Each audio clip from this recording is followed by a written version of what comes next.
just wanted to swim at Loyola Academy, so that's where I ended up. And our mantra at Loyola Academy, as some of you may know, is it used to be men for others.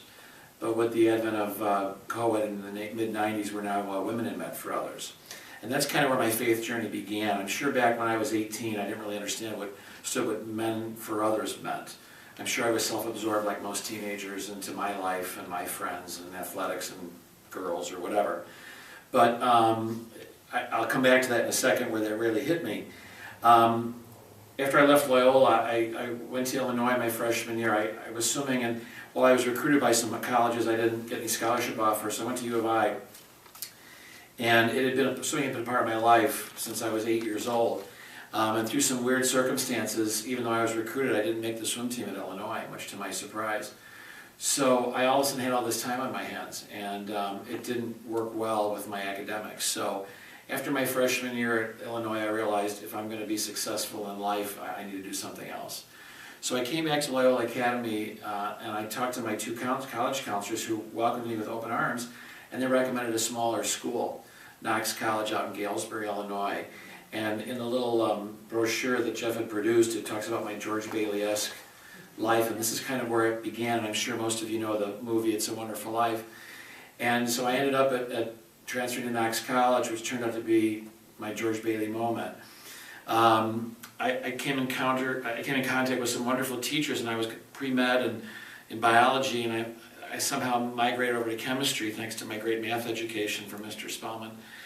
And I changed to a chemistry major, and I met an incredible teacher there, and it just really focused my energies in that direction. And toward my senior year, we had a chemistry seminar speaker series, and they invited an alum to come back, and I was so impressed with this alum, and he really touched me in terms of the way he carried himself. He was a chemistry major. Undergrad, he went on to get his MBA from Indiana, and he worked for then Standard Oil of Indiana, which now is BP Amoco. And at the same time, I had applied for an off-campus program, and there was something in this program called an internship. And back in the late 70s, I didn't know internships didn't exist like they do today. And so when I met this man, he so impressed me, and that big tall building in the city impressed me. I said, you know, a component of the program is an internship. Let me meet this guy, get to know him a little bit. And I did, and we became kind of, phone friends. We had talked on the phone, but he really impressed me. So when I came home that summer, I called him and I explained the program, and I described this thing called an internship, and he said, well, let me see what I can do.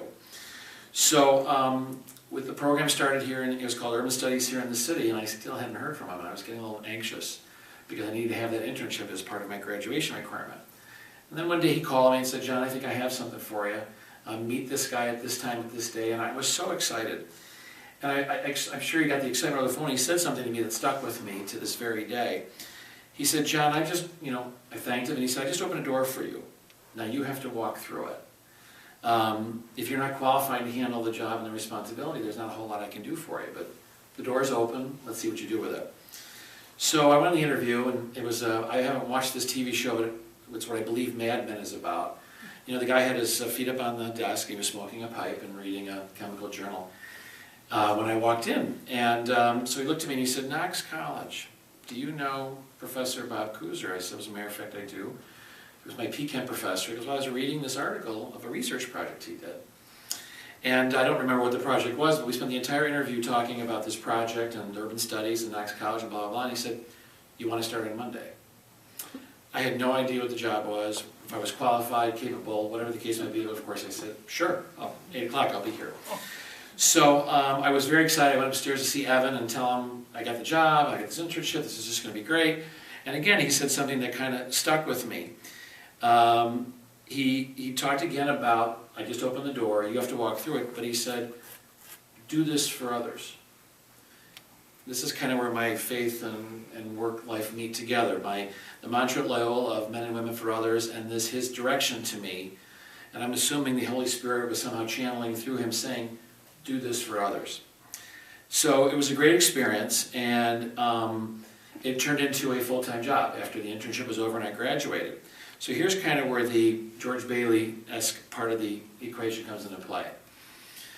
Yeah, I thought when I graduated high school I would end up swimming in the Olympics, and of course that didn't work out. That whole event changed and sent me to Knox College, and by going to Knox and meeting these great chemistry professors, I changed my major. By changing my major, I went to the speaker series. By going to the speaker series, I met Evan. By meeting Evan, it opened the door to the internship, which opened the door to the job. Well, once I had a full-time job, I could ask my then girlfriend, now wife of 30 years, to marry me, because it'd be difficult to ask her to marry me without a job. We now have 4 children that we've been blessed with. So I look at this chain of events that, and if you remember the movie, if George Bailey wasn't there to save Harry, who fell through the ice, he wouldn't have saved the men on the transport in World War II. The way God has this plan for you and guides you, and if you're open to it, you find your way. Some anecdotes along those lines. I never did forget what Evan said to me. So when people were in transition or would call me, because I used my Loyola and my Knox network, and now OLPH, where we've been for 22 years, the network of people that are in our parish, to open doors not only for me, from a professional standpoint for my business, but to meet other people that I can introduce people to and open doors for them. And it's something I've never forgotten. And here we are 33 years later, Evan and I still stay in touch. He's retired and lives in Houston. We had dinner when I was in Houston last July. We exchange emails and Christmas cards and things of that nature. While at OL after 9/11, the economy obviously was in a pretty bad spot, so Philip Parishioner and I started a business networking group. And we just got permission from the pastor. I had an email list of some guys in the parish. We got some space in one of the classrooms in the campus, and we started meeting on a every other week basis and let people know through announcements in the bulletins or emails, we're getting together. If you're in transition or want to meet other people to network with, let's do that. Well, this thing morphed into where now, probably on a weekly basis, I send an email out for job postings, maybe once or twice, or I'd say 3 to 4 times a month, to over 800 people have joined this list. We've calculated in the last 7 years, we've sent over close to 500,000 emails out to this group of individuals. And we've gotten people now that are from other parishes that have emailed me and say, can you add me to your list? So by combining these assets, if you will, that we've been guided to, and people with a willingness to open doors, we know for a fact that we've gotten folks dozens and dozens of jobs over the last, say, 6 to 8 years by this networking thing. And again, I remember what Evan says to me, do this for others. So often, since people know that I started this group, I often get phone calls or emails saying, hey, would you meet with so-and-so? Would you connect with so-and-so? And I'll always do it. And then I'll have them look through my contact list or their contact, I look at their contacts, contact an individual or business they might be interested in, and therefore open the door and do the introductions such that hopefully it opens the door to some other opportunity. Now, 2 anecdotes. Well, that was one, starting the networking group. Back to the Loyola Academy connection. There's a tradition at Loyola that when you have a son or a grandson or daughter graduate from Loyola and you're an alum, you get to give your child or grandchild their diploma. So my oldest is 27 now, and in 2005 I was honored to give him his diploma. My father-in-law also went to Loyola, but he unfortunately passed away. So I was thrilled to give my son his diploma. I've given a second son a diploma as well, and I've got a junior there now. But after I gave my son his diploma, I heard this name, and I'm sure Mr. Spellman will laugh when he hears it.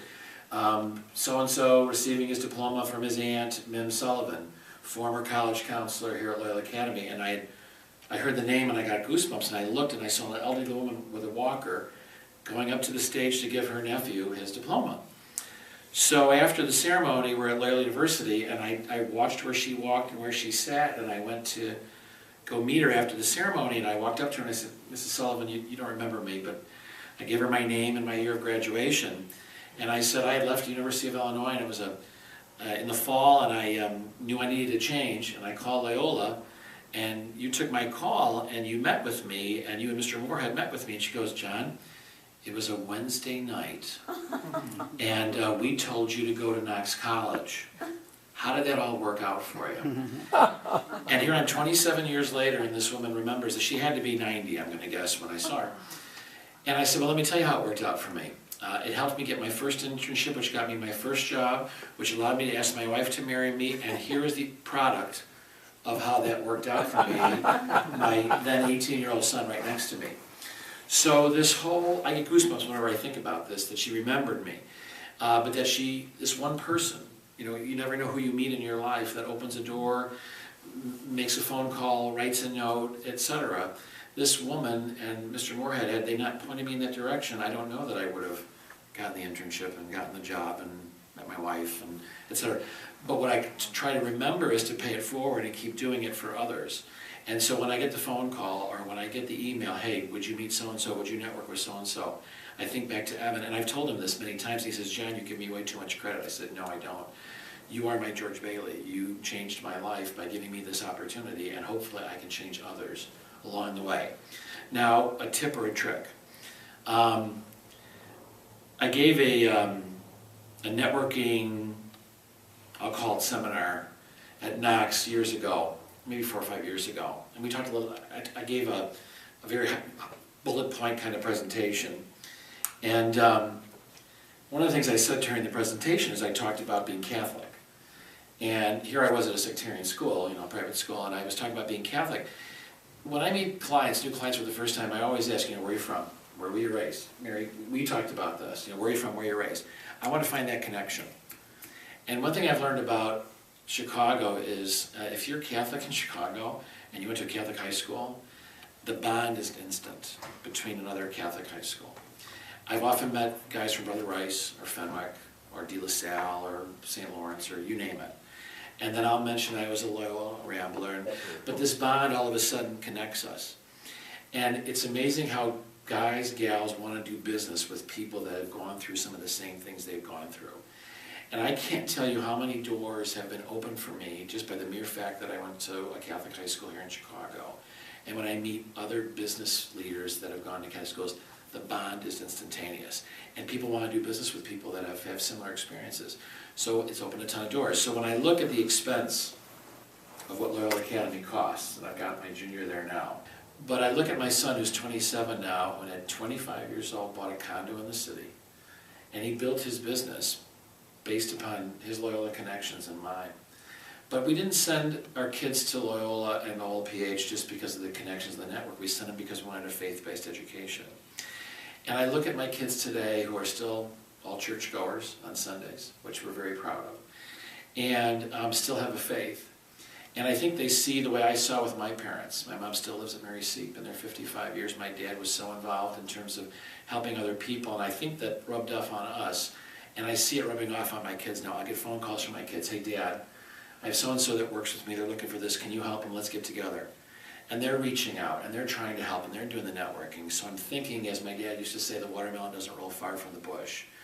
I think that might work, and I like to think that the Catholic upbringing that I had, similar to what you described, is permeating through my kids, because I see it, and I see the way they give back. But it is a George Bailey-esque moment, and it is a men and women for others moment, which I think is what we're called to do. And I remind people, they say to me, why are you doing this? And the first thing I always say is, we're called to do this as Catholics, number one. And number two, somebody did it for me and told me not to forget. And hopefully I didn't forget. So, questions? Questions, sure. Is networking your business now? Ironically, we're a computer networking company. So we're a Microsoft shop. So we help small to mid-sized businesses with their computer networking needs. We're the man behind the curtain. When they plug that cable in a wall and they don't know where it goes, that's where our guys are. They make all that stuff behind the wall work. So when you sit at your desk in the morning to do work, the stuff that you need to work on works. And where is Knox College? Knox College is in Galesburg, Illinois, and Knox College's claim to fame is it is the last remaining site of a Lincoln Douglas debate that still exists today. And Old Main is where that took place, and that building still exists today. And I had classes in that building. And we have a Lincoln room there. That's where Lincoln prepped for his debate before he went on the back porch and gave his debate with Stephen Douglas. Back in 1858, I think it was. Other questions, comments, feedback? What is your opinion on social media as a networking avenue, especially LinkedIn from a business standpoint, where there's a lot of pressure and we're hearing, you know, you got to get your company on LinkedIn, and it's just, you know, it seems to be so overly emphasized. Well, I think I can approach that two ways. My son works for a print marketing company. When I say print marketing, they don't really print, they're a print broker, but they do a lot of marketing consulting. And they're happened to be a client of ours, and we're a client of theirs. And the owner and I are good friends. We're both at OL as parishioners. And his dad's a Rambler class of 60 when he bought the business from his dad. And he said to me, it was funny, he walked down the aisle one day and he saw my son. And my son has 2 screens, and on one screen is Facebook and LinkedIn, and the other screen is his email client open. And he said, these kids, in their 20s, never make phone calls anymore. It's all texting and instant messaging and LinkedIn and Facebook, and that's how they connect and get through networks. I would say that, yes, today, you've got to have a presence in that world.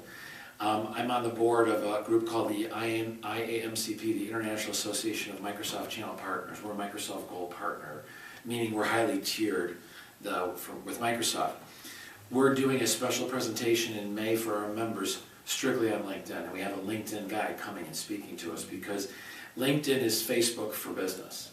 And you're going to start hearing more about something called Yammer, which Microsoft bought, and that's like another Facebook for business. But I think it's important. It's a great way to research companies and understand the people that you might be meeting with. I don't go on a meeting with a prospective client until I've checked out their Facebook or LinkedIn profile to get at least some background. And you know what I'm looking for? Do they go to a Catholic high school? And I don't care if it was located here in Chicago or anyplace else, but I want to know if they went to a Catholic high school, because I'm going to bring it up. Because it's important to me. One of the reasons I started my own business is I wanted to work with people I wanted to work with. And I had some value issues with some of the companies I worked with, and I left. Not just solely for that, but there was a contributing factor. But I used LinkedIn to look to find out, did they go to a... Not that there's something wrong if they didn't, but if they did, I know we're going to have a connection. And I'm going to leverage that in hopefully a good way. Because I say to them, I want 2 things out of every engagement. I want to be asked back, and I want the referral. And there's something about us Catholics that we just kind of get it in a certain way of just working with each other, I find. And I find it's very powerful. At Ash Wednesday, I'm a Eucharistic minister of care at Glenbrook Hospital. And I gave ashes this past Ash Wednesday. I had 2 or 3 appointments. You forget as a Catholic, you got your ashes, you don't think about it. But I'm proud to wear my ashes. I'm proud to let people know I'm Catholic. I wear it now I don't wear it on my sleeve on a daily basis, but on Ash Wednesday, I couldn't be prouder. And I hope that I come in contact with other Catholics and get a chance to visit. That's important to me. Okay, thank you very much.